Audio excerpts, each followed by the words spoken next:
The governing body claims to speak on behalf of God, but even men claiming divine backing are terrified. Here are the final 3 of the 12 greatest fears of the governing body. These are the deepest and most dangerous truths that they cannot say out loud. We count down from 3 to 1. Stay tuned as we get to number 1, which is their greatest fear of all. We are looking at what the fear is, why they fear it, and what they do to make sure that that fear is not realized. Welcome to Tell Me Dr. K, a channel in which we discuss matters of theological nature, no matter how difficult, complex, or uncomfortable they might be. Because on Tell Me Dr. K, no question, no topic is off limit. So in the past 3 episodes, we have looked at 9 fears out of the governing body's 12 greatest fears. Fear number 12, worldly temptations and moral freedom. Fear number 11, the fear of other Christian denominations, which they call Babylon the Great. Fear number 10, media exposure and investigations. That's what we covered in episode 1. In episode 2, we covered the following. Fear number 9, stagnation and loss of youth. Fear number 8, outside friendships, what they call bad associations. So these fears in episode 2 covered the internal fears. Fears in the first episode covered external fears. So fear number 7, higher education. Then in episode 3, we covered the following fears: internet and unfiltered information, independent thinking or dissent, and apostates and whistleblowers. So those are the fears that we looked at, which the governing body fears. And why do they fear? Because of being a cult.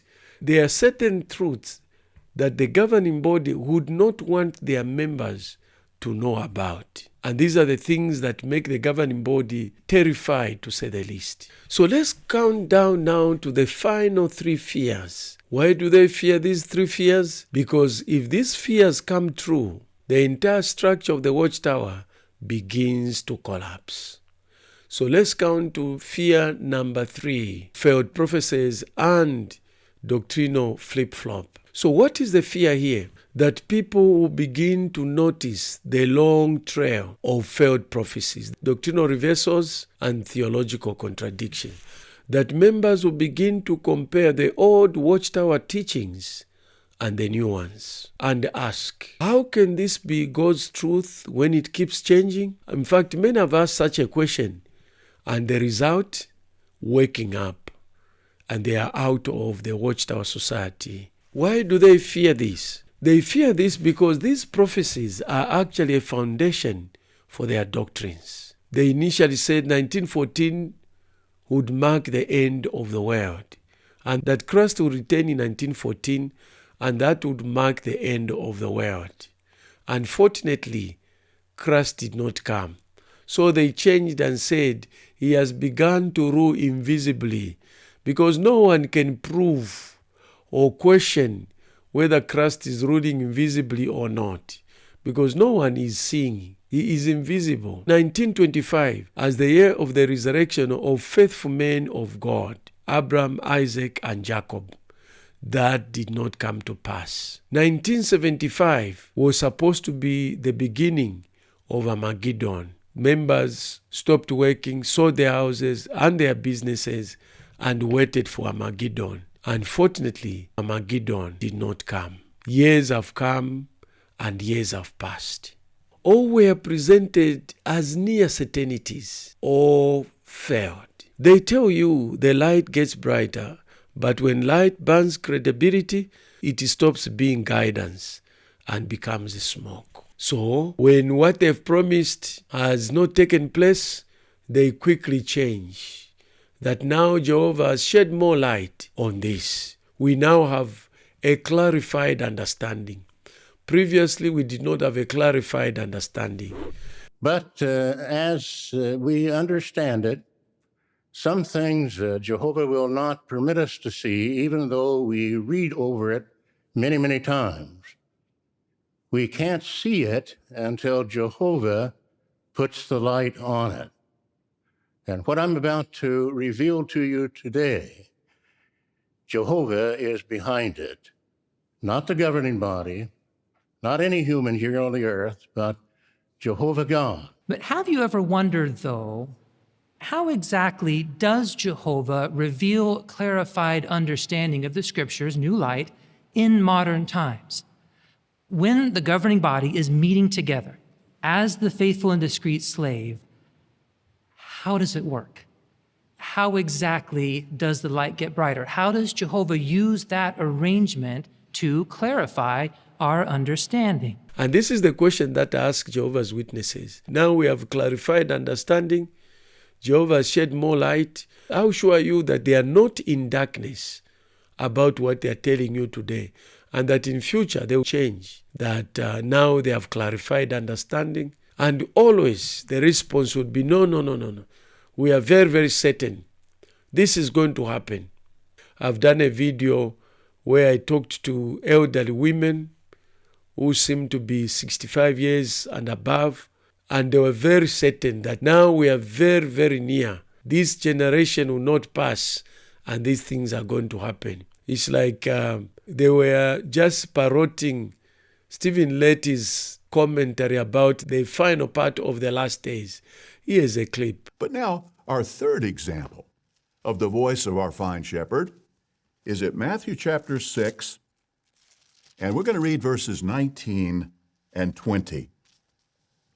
Stop storing up for yourselves treasures on the earth, where moth and rust consume, and where thieves break in and steal.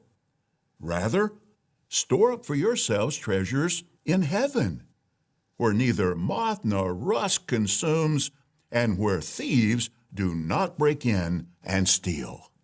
We're told that our focus should be on spiritual things and not on physical things. And this is especially true when thinking about where we are in the stream of time, in the final part of the final part of the last days. So the events unfolding around us are making clearer than ever that we're living in the final part of the last days, undoubtedly the final part of the final part of the last days, shortly before the last day of the last days. If you're finding this discussion interesting, kindly do me a favor.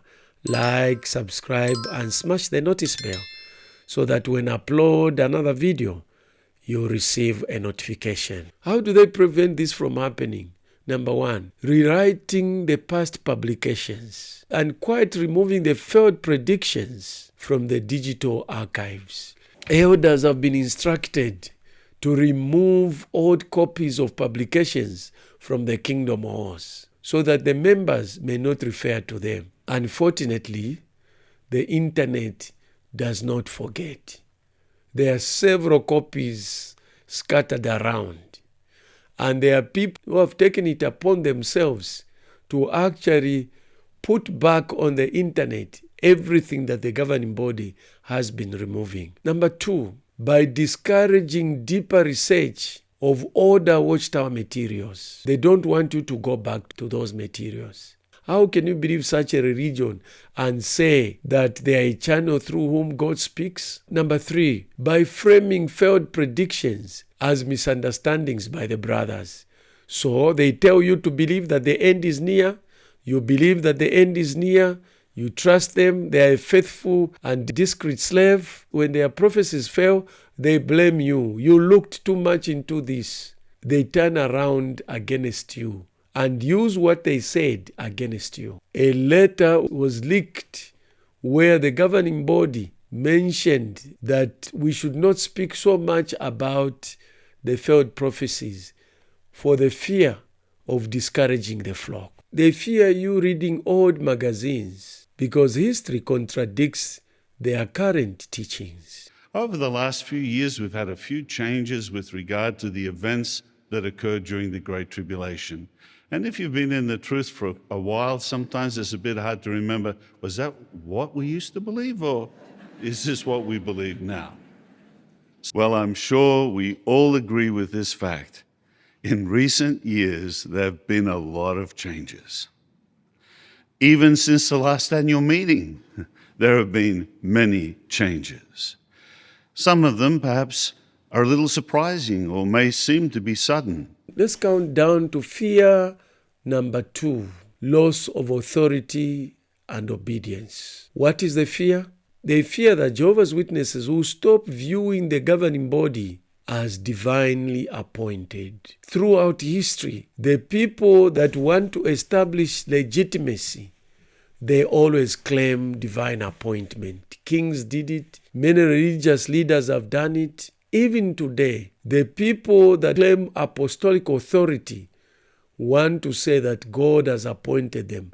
And if God has appointed them, if you question them, you are questioning God himself. That members will start questioning orders based on person conscience. Why do they fear this? Because the whole system relies on centralized control. Obey the elders, obey the literature that is spiritual food from the faithful and discreet slave. Obey the videos. Even when logic or love says otherwise, now they are demanding that members should obey whether something makes logical sense or does not make sense from a human point of view.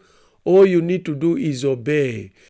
Here is a clip from Light Over Dark Ministry interviewing Blue. These quotes I'm about to mention are all about obedience, obeying the authority, obeying the governing body, which is Jehovah's Witness leadership. It's their leaders, the governing body. This quote says, "Do your best to obey the direction you receive, even if you do not fully understand why it is being given." Another one, November Watchtower 2015. "The life-saving direction that we receive from Jehovah's organization may not appear practical from a human standpoint. All of us must be ready to obey any instructions we may receive, whether these appear sound from a strategic or human standpoint or not." Another one, this is from the Meeting Workbook of 2020, November. "We should likewise listen to any instructions we receive from Jehovah's organization and obey promptly and wholeheartedly. This is true even if it does not seem important to follow them, or we do not understand the reason for the instructions." Because obedience today will be helpful during Armageddon. Here is a clip. What is the link between Armageddon and obedience? Now, James chapter 3, verse 17 helps us to find the answer. There we read that we need to be ready to obey. Once a person stops asking, what does the Watchtower say?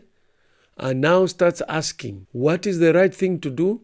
The spell that has bound the Jehovah's Witnesses breaks like glass. So how do they prevent this from happening? By equating obedience to the governing body with obedience to God. By using the fear of Armageddon and disfellowshipping to enforce compliance. By teaching that independent thinking is satanic, is rebellion. By labeling conscience-driven decisions as prideful rebellion. Here's the Watchtower quote. To question the governing body is to question Jehovah himself.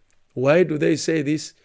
Because the governing body is actually Jehovah, or Jehovah is actually the governing body. Jehovah's Witnesses do not worship Yahweh. They worship the organization that is headed by the governing body. They fear that if you realize that God doesn't require a channel to communicate to you, you stop fearing. Let's go now to fear number 1, the Jehovah's Witnesses' greatest fear of all fears. This one, every time you watch JW broadcasting, regular JW broadcastings, monthly broadcastings, this is brought up. If you're finding this discussion interesting, kindly do me a favor. Like, subscribe, and smash the notice bell so that when I upload another video, you'll receive a notification. If you have any questions, you want to challenge whatever I've said in this video, kindly put it in the comments below. If you think that somebody else will benefit from the information in this video, kindly share with him or her. You can share with as many people as you want. If you have not watched any of the 3 episodes that I've produced, Click on this link to watch other videos talking about the collapse of Jehovah's Witnesses. Click on this link.